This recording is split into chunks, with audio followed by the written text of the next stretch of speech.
Meron po tayo ditong isang buong manok. So bali 1.5 kilo yan ang ating manok. So nahugasan na natin siya ng maigi.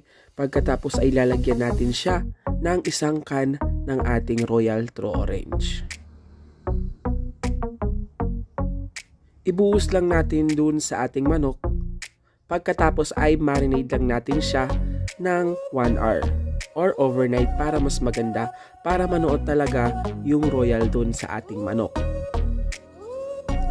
Mas maganda guys kung nakalublog talaga sa royal yung ating manok, kaya lang wala tayong budget. So habang minamarinate natin siya, ay hihiwain muna natin yung ating bawang at sibuyas. So bali 2 sibuyas yung ating gagamitin dito. Ayan guys, pasensya na kung ganyan natin hawakan yung ating sibuyas kasi meron tayo dong malaking katangahan. Sa ating nakaraang video ay nahiwa natin yung ating daliri. Kaya medyo maingat tayo ngayon sa paghiwa. So hinati ko lang sa 2 yung ating sibuyas, hindi ko na hiniwa ng maliliit kasi dudurugin naman natin siya mamaya. So meron tayo ditong bawang. So meron tayong 8 cloves ng ating bawang. Pagkatapos ay tanggalin lang natin yung mga balat na yan. So kahit hindi naman masyadong hiwain mo, pwede naman ito kasi basta't madurog mo lang ito. So hindi tayo naghihiwa ngayon kasi medyo masakit pa yung daliri ko, kaya hindi ako makapanghiwa ngayon. So set aside lang muna natin siya. Pagkatapos maglalagay tayo ng 3 tablespoon ng ating asin. Mas madami talagang asin para mas lalong sumarap yung ating recipe ngayon. Pagkatapos, kunin na natin yung ating na-marinate. And then ilipat lang natin ito sa ating mixing bowl. Pagkatapos maglalagay tayo ng ating chicken broth cubes mula sa Mino Magic. Ayan, napakasarap ng ating chicken broth cubes mula sa Mino Magic. Napakarami silang broth cubes. Meron silang pork at beef at saka shrimp.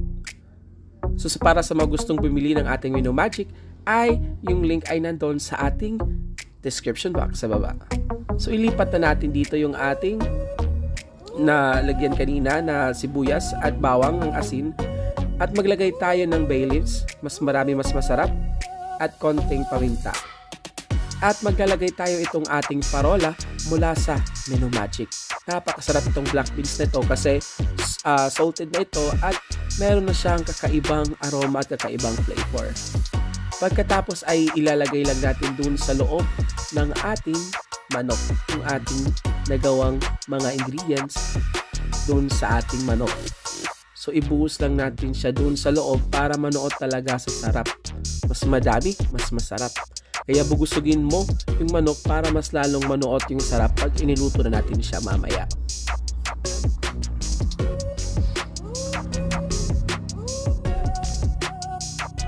Pagkatapos ay punasan lang natin or himas-himasin yung ating manok gamit yung ating natirang mga ingredients para mas manuot din sa labas yung sarap. Ayan guys, ang ating technique sa pagluto dito ay iluluto natin ito sa ating air fryer. Pero kung wala kayong air fryer, ay pwede naman ay i-oven nyo lang ito sa inyong oven. Tama nga naman. Ng 20 to 30 minutes. So, ang ating pagluto dito ay air fryer natin para mas maging crispy yung balat ng ating manok. So first time natin gagamitin yung ating air fryer dito, kaya air fryer yung ating gagamitin. Mapakadali lang ito. So 180 degrees yung ating gagamitin dito para medyo hindi masunog. And then lutuin lang natin siya ng 30 minutes. 30 minutes every flip.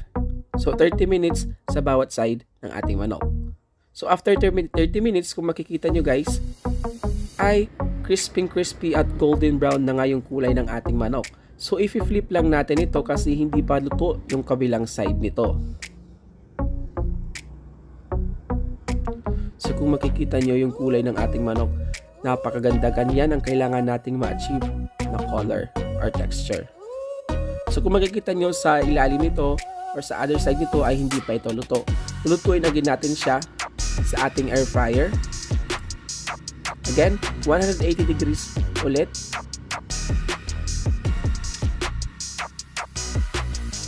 And then lulutuin lang natin siya ng another 20 minutes na lang or 15 minutes. Depende po yan sa inyo.